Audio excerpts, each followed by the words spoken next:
감사합니다. 인도의 한 장사꾼이 자기가 소유한 집을 팔기로 결정을 했습니다. 자기 친구들의 집은 으리으리한 집인데 그 집에 비교하니까 자기 집이 너무 초라하게 느꼈기 때문입니다. 그래서 그는 PR 사원을 고용해서 자기 집을 팔도록 광고를 부탁했습니다. 그 사원은 집 구석구석을 살펴본 후에 집의 구조나 역사성이나 가치, 시설을 잘 파악해서 신문 광고를 냈습니다. 그런데 그 다음날 수많은 사람들이 그 신문 광고를 보고 그 집을 사겠다고 찾아왔습니다. 집주인도 그 신문을 읽어보고 난 다음에 집 파는 것을 취소했습니다. 신문을 읽으면서 우리 집이 그렇게 소중한 가치가 있는 걸 난 몰랐네 생각을 하고 집을 팔지 않기로 결정했다고 하는 것입니다. 우리도 마찬가지입니다. 우리 스스로 가지고 있는 엄청난 자원들을 그냥 지나치면서 그리고 그 사실을 깨닫지 못할 때가 많다고 하는 것입니다. 우리는 하나님의 아들 예수의 구원과 복음의 가치를 가지고 있으면서도 그 엄청난 유익과 가치와 은혜를 인식하지 못하고 지낼 때가 많다고 하는 것입니다. 오늘은 지역주민 초청주일입니다. 우리가 믿는 복음과 예수 그리스도의 구원이 얼마나 놀라운 하나님의 은총인지 이 생명과 은혜의 복음을 나누기 위해서 1년에 한 번 정도 이런 행사를 한다고 하는 것입니다. 오늘 말씀을 통해서 예수님께서 우리에게 어떤 분이신지, 그리고 우리는 어떠한 은혜를 갖고 사는 하나님의 사람인지 이런 문제를 함께 나눌까 합니다. 오늘 우리가 읽은 본문의 말씀은 너무나 유명한 말씀입니다. 예수님께서 무덤에 있던 나사로를 살리신 사건입니다. 예수님이 생전에 3명의 죽은 사람을 살리셨는데 제일 먼저 살린 사람이 야이로의 딸입니다. 그 딸이 죽었을 때 얼마 안 있어서 침상에서 그 아이를 살렸습니다. 두 번째 살린 사람은 나인성 과부의 아들인데 장례 행렬 중에 그 장례 행렬을 멈추고 청년을 살렸습니다. 그리고 세 번째로는 나사로가 무덤에서 죽은 지 나흘이나 지났을 때 그 나사로를 살리신 사건이었습니다. 이 세 사건은 예수님께서 죽음의 권세를 어떻게 다스렸는가를 설명하고 있는데, 처음엔 죽은 침상에서, 그 다음에 조금 더 깊이 들어가셔서 장례 행렬에서, 그리고 세 번째로는 무덤 속에 있는 사람을 살렸다고 하는 것이고, 맨 마지막에는 예수님 자신이 죽음의 본거지였던 무덤 속에 들어가셔서 부활하심으로써 죽음과 사망 권세를 무력하게 만들었다는 것을 말하고 있습니다. 예수님은 죽음을 단계적으로 접근하시고 죽음의 가장 깊은 무덤 속에 들어가셔서 그 문제를 해결했고, 죽음과 사망의 고통과 절망이 얼마나 큰가를, 그리고 그것이 어떻게 부서졌는가를 설명해 주었다고 하는 것입니다. 오늘 본문을 중심으로 예수님이 행하신 일이 무엇이고, 또 그분은 우리에게 어떤 사랑을 베풀어 주었는가, 이런 문제를 함께 나눌까 합니다. 제일 먼저 33절부터 35절까지를 읽겠는데, 제가 33절 읽겠습니다. 예수께서 그가 우는 것과 또 함께 온 유대인들이 우는 것을 보시고 심령의 비통히 여기시고 불쌍히 여기사 이르시되 그를 어디 두었느냐 이르되 주여 와서 보옵소서 하니 다같이 예수께서 눈물을 흘리시더라. 오늘 본문에 보면 예수님은 애통해하는 가정을 먼저 찾아가셨다고 하는 것입니다. 나사로는 마리아와 마르다의 오라비입니다. 베다니 마을에서 살았습니다. 그런데 오라비를 의지하고 살았던 마르다와 마리아가 오라비 나사로가 죽었을 때 얼마나 큰 충격과 슬픔과 절망에 빠졌겠느냐 하는 것입니다. 예수님은 그 절망에 빠진 그 가정에 먼저 찾아가셨습니다. 그리고 33절에 보면 예수께서 그가 우는 것과 또 함께 온 유대인들이 우는 것을 보시고 심령의 비통히 여기시고 불쌍히 여기사라고 했습니다. 전에 개역 성경에 보면 심령의 통분히 여기시고 민망히 여기시다 이렇게 설명하고 있습니다. 통분히 여겼다, 비통히 여겼다는 말은 에네브리 메사토라고 하는 단어를 쓰는데, 이 말은 몸이 떨릴 만큼 괴로워하고 안타까워하셨다 이런 의미가 있습니다. 민망히 여겼다는 말은 불쌍히 여겼다는 말인데, 이것은 심적으로 크게 공감하면서 함께 아파하고 함께 괴로워했다 그런 말입니다. 마르틴 루터는 이 본문을 어떻게 해석했냐면 예수님 스스로 마음을 어둡게 하시고 크게 슬퍼하셨다고 번역을 했습니다. 예수님은 지금 위기 만나고 죽음 만난 가정 외면치 않으시고 먼저 찾아가셔서 그 고통에 공감하시면서 함께 슬퍼하시면서 내 오라비가 다시 살아나리라 이렇게 선언했다고 하는 것입니다. 여기에 중요한 교훈이 있습니다. 무슨 말입니까? 주님은 우리 인생의 위기, 시련과 죽음 같은 고통을 만났을 때 우리를 그냥 지나치는 분이 아니시고 그 속에 들어와서 문제를 해결하시는 분이라는 사실을 성경은 설명하고 있다고 하는 것입니다. 몇 년 전에 세월호 사건이 생겼을 때 단원고 학생 325명을 포함해서 476명의 승객이 제주도로 가던 중에 큰 사고를 발생하게 되었습니다. 선원들은 승객을 버리고 먼저 탈주했습니다. 172명이 살고 실종자를 포함해서 300명 이상이 희생되었습니다. 국가적인 재난을 만났습니다. 저는 개인적으로 그때 대통령께서 빨리 그 가족들을 부둥켜 안고 울어야 된다고 생각을 했어요. 그리고 개인적으로 누구 엄마 어떻게 하면 좋으니 이렇게 운다면 심리적으로 많은 사람이 위로를 받을 텐데 라고 생각을 했습니다. 근데 그렇게 못했습니다. 며칠 지난 다음에 했을 때는 효과가 별로 없었습니다. 만약에 야당 대표였다면 어땠을까? 했을까 안 했을까 궁금합니다. 그런데 중요한 것은 저 개인적인 생각입니다만은 높은 데 있고 편안한 사람은 고통 만난 사람의 그 고통 속에 동참하기가 어렵다고 하는 것입니다. 하나님의 아들 예수 그리스도, 그분은 온 우주의 주인이시고 하나님의 아들이십니다. 가장 높으신 하나님의 아들, 그분이 우리를 찾아오셔서 그리고 아픔을 싸매시면서 위로하고 힘주시고 결국은 우리를 살리셨다고 하는 것입니다. 이것이 중요한 거예요. 며칠 전에 우리 교회 집사님 한 분이 교통사고를 만났습니다. 자동차가 완전히 폐차가 되어버렸어요. 그래서 얼마나 많이 망가졌는지 폐차를 했는데 본인은 그렇게 많이 안 다쳤다는 겁니다. 그래서 제가 그 소식을 듣고 바로 전화했습니다. 집사님 어떻게 된 겁니까? 그랬더니 이분이 아니 담임 목사님이 어떻게 전화하셨나고 부목사님이 하시면 되는데 어떻게 하면 좋냐고 당황하면서 한편 너무 좋은데 황송하고 그리고 죄송하다는 말을 너무너무 자꾸 했습니다.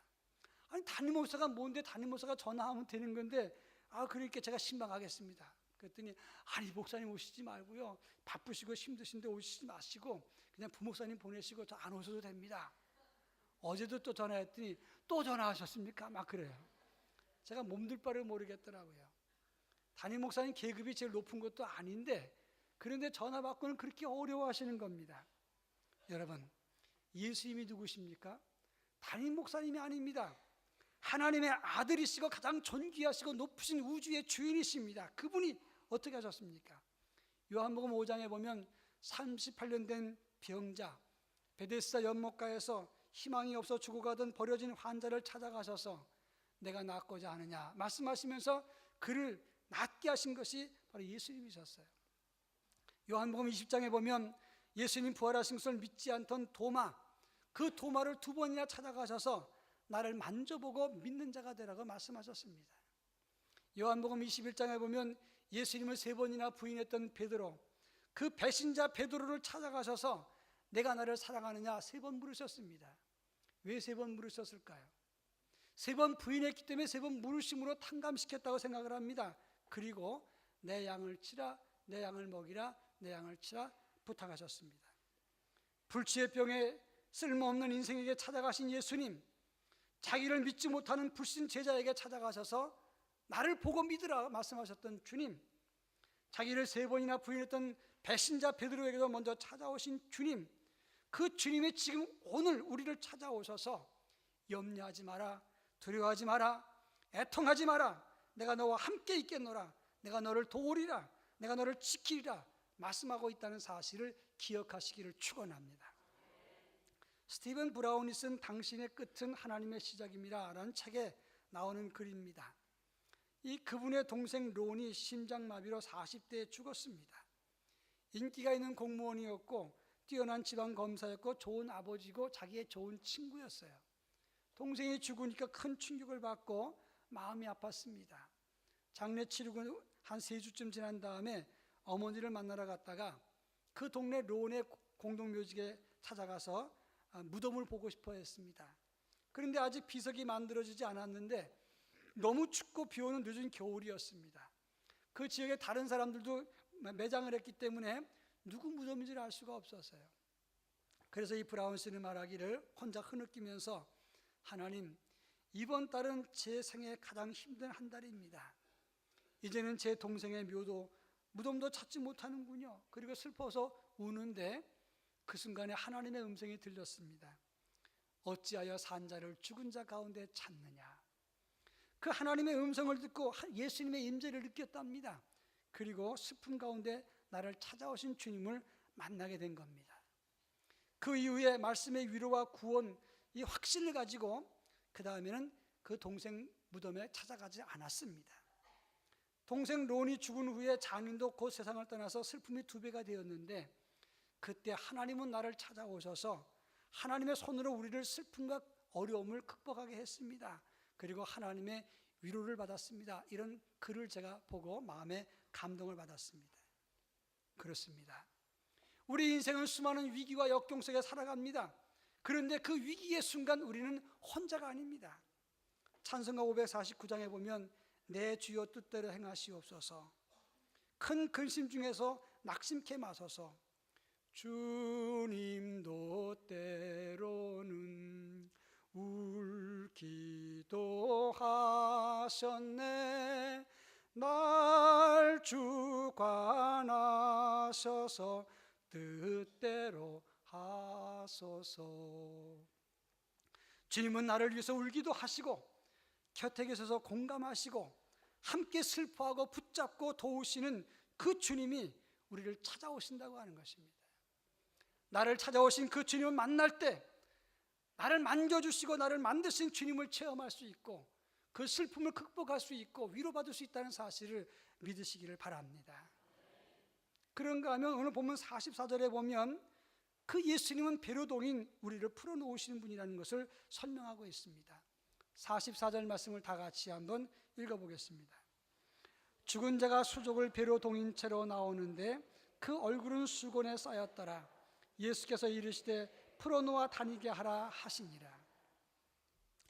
나사로는 이제 죽은 다음에 무덤에 장사 지내야 됩니다. 근데 장례 절차에 따라서 죽은 시신을 배로 꼭꼭 묶어가지고 얼굴을 수건으로 몇 겹 싼 다음에 이제 매장을 했습니다. 예수님이 그런 나사로를 살리셨기 때문에 이 나사로가 나왔을 때 배로 동인 채로 나왔습니다. 그런데 예수님은 그 나사로를 풀어놓아 다니게 하라 명령하셨습니다. 풀어놓아 다니게 하라, 이 말의 원어를 보면 류사테란 단어인데 떼어버리라, 없이 하라, 그런 뜻이에요. 나사로를 얽어매고 있는 배줄, 그 많은 줄들을 풀어내고 떼어버리라 말씀하셨습니다. 인간은 여러 얽힌 관계 속에 살아갑니다. 그래서 그 줄 때문에 나중에는 고통스럽고 힘들 때가 있어요. 결혼하게 되면 시댁이라고 하는 줄이 생깁니다. 시댁이 생기는 건 참 좋은 일이지만 시어머니라는 줄, 그 다음에 시누이라는 줄, 여러 가지 시숙의 줄, 여러 줄 때문에 나중에는 숨을 못 쉴 때가 있을 수 있습니다. 정경 유착에 대해서 신문에 수사가 진행이 된다 그러면 그 열쇠를 가지고 있는 중요한 사람이 자살을 해서 수사가 종결되는 경우가 있습니다. 근데 개인적인 이유를 보면 자살할 이유가 없어요. 그런데 얽혀있는 줄 때문에 극단적으로 자살을 하는 경우가 있습니다. 김수환 추기경님의 글을 제가 봤는데 이분은 58년 동안 사제의 길을 걸었고 2009년에 선정하셨습니다. 최장수 최고의 성직자에 계셨던 분이었는데 그분의 글을 보니까 이런 날이 있어요. 13살 때 어머니가 등 떠밀어서 예비신학교에 들어갔다. 16년 만에 1951년 사제 서품을 받았는데 그 전까지 나가서 장사나 할까? 결혼할까? 여러 가지 회의도 많았다고 합니다. 그리고 사제 서품을 받고 난 다음에 얼마 되지 않아서 마산 교구장 된 지 2년 만에 최연소 서울 대교구장이 되고 그 이듬해 추기경이 됐어요. 추기경이 됐을 때 모든 사람이 다 존경하고 쳐다보는데 이분은 그런 생각을 했답니다. 이제는 더 이상 도망갈 곳이 없구나, 막막했다, 이런 이야기를 하는 겁니다. 그리고 그때부터 이 글을 쓸 때까지 심적인 중압감과 고독으로 인해서 불면증 치료약에 의해서 잠들기도 했다라고 글을 썼어요. 저는 그 글을 읽으면서 굉장히 놀랬습니다. 솔직함에 놀랬고, 두 번째로는 최고의 존경받는 자리에 있던 그분도 인간이구나. 그리고 많은 줄이 엮였을 때 얼마나 고독하고 힘들고 중압감을 느꼈을까라는 생각을 했어요. 그렇습니다. 인간은 누구나 모든 사람들의 예외 없이 여러 가지 줄에 엮여서 삽니다. 출신 학교라고 하는 줄, 지역이라고 하는 줄, 체면이라고 하는 줄, 정욕이라는 줄, 탐욕의 줄. 처음에는 줄이 없으면 불안해합니다. 그래서 많은 사람들이 그 줄을 만들기 위해서 애를 씁니다. 그러다가 나중엔 줄이 너무 많으면 그 줄 때문에 목이 조여서 죽을 만큼 답답하고 숨 쉴 수가 없을 때가 온다고 하는 것입니다. 그래서 많은 사람들이 너무 줄이 많으면 사실은 그 줄 때문에 살았지만 죽은 자처럼 답답할 때가 있습니다. 그런데 예수님은 그 묶여있는 줄을 풀어놓아 다니게 하라 말씀하셨다고 하는 것입니다. 이것이 중요한 겁니다.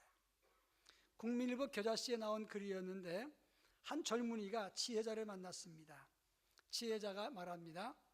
자네가 가장 원하는 것을 순서대로 써보게. 이 젊은 사람은 건강, 사랑, 재물, 아름다움, 재능, 권력, 명예 쭉 썼습니다. 그때 지혜자가 말하기를 친구여, 그 모든 것 다 가졌다고 해도 마음에 평안이 없는 한 자네는 모든 것 중에 단 한 가지도 누릴 수 없다네 라고 말을 해줬습니다. 신학자 찰스 브래들리는 말하기를 하나님께서 어떤 사람의 마음의 평안을 빼앗으면 이 세상의 모든 것을 가진 사람이라도 온 세상이라도 그를 치료할 수 없다고 했고, 동시에 하나님께서 그 마음의 평안을 주신다면 온 세상이라도 그 사람의 평안을 빼앗을 수 없다라고 말을 했습니다. 주님은 지금 우리를 찾아오셔서 말합니다.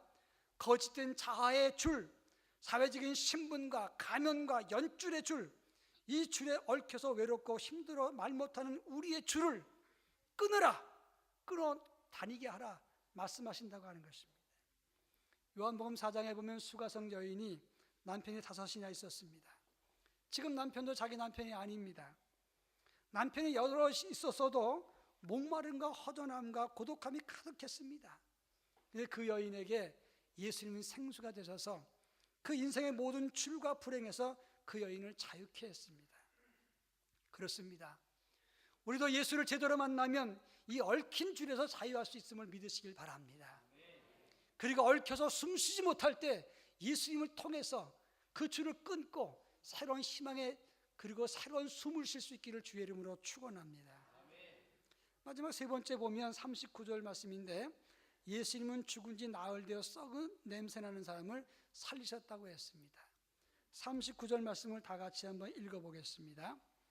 예수께서 이르시되 돌을 옮겨 놓으라 하시니 그 죽은 자의 누이 마르다가 이르되 주여 죽은 지가 나흘이 되었음에 벌써 냄새가 나나이다. 지금 무덤이 구리기 때문에 무덤을 돌로 막았습니다. 예수님은 그 입구를 막은 돌을 옮겨라 그랬습니다. 마르다가 말하기를 예수님, 주여 죽은 지가 나흘 되었음에 벌써 냄새가 나나이다 그랬습니다. 그래서 냄새 나나이다는 말은 신약 성경에서 여기만 나오는 단어입니다. 오제이라는 단어인데 이 말은 시체가 썩어서 역겨운 냄새를 풍기고 있습니다. 지금 풍기고 있습니다. 그런 이야기입니다. 그런데 그 당시 민간 신앙에 의하면 그 민간 신앙이 우리나라랑 비슷해요. 사람이 죽으면 이 죽은 영혼이 시신을 3일 동안 그 몸에 다시 들어가려고 애를 쓰다가 나흘이 되면 그 시신을 떠난다고 합니다. 그게 민간 신앙이에요. 그러니까 마르다가 죽은 지 나흘이나 되었음에 벌써 냄새가 난다, 이 말은 두 가지 의미인데, 첫째는 죽은 지 나흘 돼서 썩은 몸에서 냄새가 나는데 돌 옮겨서 뭐 하시게요? 이런 말이고, 또 한 가지 의미는 그 영혼이 이제는 떠났으니까 희망이 없습니다. 근데 예수님 돌을 옮겨놓으면 뭐합니까? 이런 내용이 되는 겁니다. 그런데 예수님은 나사로야 나오라 말씀하셨어요. 근데 원어를 보면 참 재밌습니다. 나자렛 두로 엑소 이렇게 돼 있어요. 나자렛이라는 말은 나사로라는 말이고, 두로 엑소라는 말은 이리로 밖으로, 이런 장소를 지정하는 부사입니다. 그걸 그대로 번역하면 나사로야 이리로 밖으로 말이 되질 않아요. 어법이 안 맞습니다. 왜 장소를 지명하는 부사를 두 번이나 반복해서 연거푸 사용했을까? 이것은 장소가 중요하다는 것을 뜻하는 겁니다. 나사로가 지금 있는 곳은 무덤입니다. 사망 권세가 지배하는 곳입니다. 그런데 그곳에 나사로가 있으니까 예수님을 사랑하는 나사로가 있을 곳이 아니구나. 내가 사랑하는 나사로가 네가 있을 곳이 그곳이 아니다. 그러니 빨리 이리로 밖으로 나오라. 이런 의미가 있는 것입니다. 무덤 속에 갇혀서 썩은 냄새나는 인생, 죽음의 고통과 사망의 절망 속에 있는 인생들을 향해서 너희들이 있는 곳이 그곳이 아니다. 나오라. 그렇게 말씀하시는 것이 주님이고, 그 주님의 음성을 듣고 붙잡으면 우리도 생명을 얻을 수 있다는 것을 말하는 것입니다. 죽음이라는 게 얼마나 두렵습니까? 러시아에서 소련을 만들었던 스탈린, 공산주의 국가를 세웠던 그는 사실 수백만 명을 죽였습니다. 그리고 자기는 다른 사람이 자기를 죽일까 암살이 두려워서 모스크바 8군데 비밀 숙소를 만들어 놓고 누구에게도 알리지 않았습니다. 어디서 잘까? 랜덤으로 정해놓고 아무 때나 잤습니다. 그 스탈린이 가서 자는 방은 한 번 들어가면 밖에서는 열 수가 없게 돼 있었어요. 근데 스탈린이 어떻게 죽었는가? 뜨거운 물에 목욕을 하고 독한 술을 마셨습니다. 혈압이 올라갔겠죠. 그리고 심장마비와 뇌출혈이 걸렸어요. 그리고 쓰러져서 엉금엉금 기어서 밖에 알려야 되는데 그 전에 쓰러졌습니다. 안에서는 무슨 일이 있는지 모르니까 그냥 밖에 있다가 그 다음날 오후까지 나오지 않아서 문을 부시고 들어가 봤더니 이미 죽었었다는 겁니다. 죽음의 공포는 두렵습니다. 그래서 스탈린도 수백만 명을 죽였지만 숨어 살은 거 아닙니까? 마지막 잠은 아무에게도 알려주지 않고 8군데 가서 돌아가면서 잠을 잤던 거 아니겠습니까? 그게 죽음의 공포라는 겁니다. 그런데 주님은 그 죽음의 무덤에서 나사로를 나오게 했습니다. 예수님은 지금도 죽음의 공포와 두려움 속에 있는 우리 인생들을 찾아오셔서 거기서 나오게 하시고 우리를 살리신다는 사실을 믿으시기를 바랍니다. 동시에 죽음의 무덤 외에도 고정관념의 무덤, 사상의 무덤, 습관의 무덤, 고집의 무덤, 이런 무덤에서 죽은 자가 된 우리 인생까지도 살리신다고 하는 것입니다. 주님을 제대로 만나기만 하면, 그 음성을 듣고 예수를 붙잡기만 하면 그 고정관념과 고집과 습관과 사상과 죽음과 공포의 무덤에서 나올 수 있다는 사실을 기억하시기를 바랍니다. 근데 참 재미있는 것은 39절에 보면 예수님께서 이르시되 무덤의 돌을 옮겨 놓으라 그랬습니다. 저는 그 본문을 보면서 질문이 생겼어요. 아니, 죽은 사람을 살릴 수 있는 그분이 바람과 파도를 잔잔케 하시고 그리고 안진뱅이를 일으켰던 분이 그까지 그 돌 나와 그러면 돌이 퉁 튕겨나갈 텐데 왜 돌은 그건 못 움직이는 건가? 그것을 왜 사람 보고 그 돌을 굴려내라 하셨을까? 그런데 여기 특별한 의미가 있어요. 이 옮겨 놓으라는 말은 아라테라는 단어인데 제거하라는 뜻입니다. 이 말을 쉽게 말하면 너희가 하나님의 기적을 동참하려면 그 돌은 너희가 제거하라, 이런 의미가 있는 거예요. 나와 나사로 사이의 장애물, 그 막힌 것은 내가 제거하라, 그것을 치우라, 그러면 기적을 보리라, 이렇게 말씀의 의미가 있는 것입니다. 우리를 찾아오신 예수님은 우리 마음을 아십니다. 얽혀맨 사슬을 끊으시고 죽음의 무덤에서 나오게 하시는 그 예수님이십니다. 그런데 그 예수를 나의 주로 만나려면 내 앞에 있는 막힌 돌을 굴려내야 됩니다.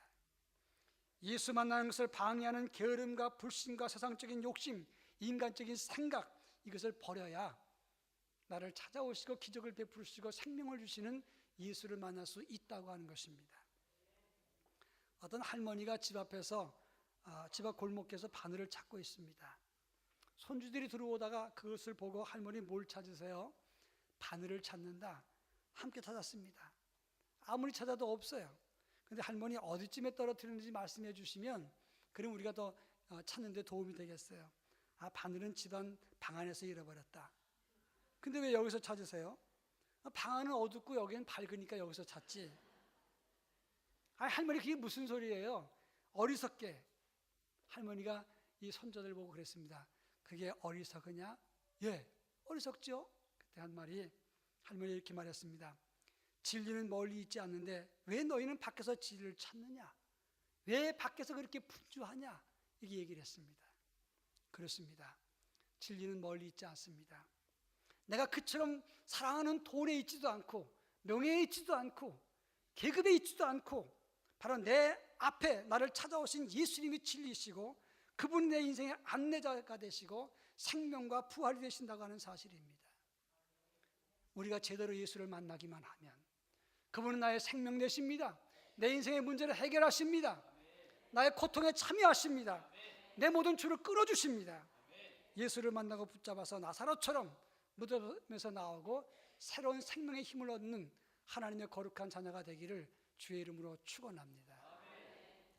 사랑 많으신 하나님 아버지 감사합니다. 저희를 사랑하시고 인도하셔서 이 시간 주의 말씀을 통해서 우리를 찾아오신 주님을 다시 한번 발견하게 하시니 감사합니다. 우리 아픔에 동참하시면서 우리의 얽혀맨 줄을 끊으시고 우리를 죽음에서 부활케 하신 주님의 은혜를 감사합니다. 이제 우리 앞에 놓여있는 돌을 치워내고 예수 그리스도를 나의 구주로 모심으로 나사로 같은 기적을 체험하는 믿음을 가질 수 있도록 은혜를 더하여 주시옵소서. 예수님의 이름으로 간절히 기도합니다. 아멘.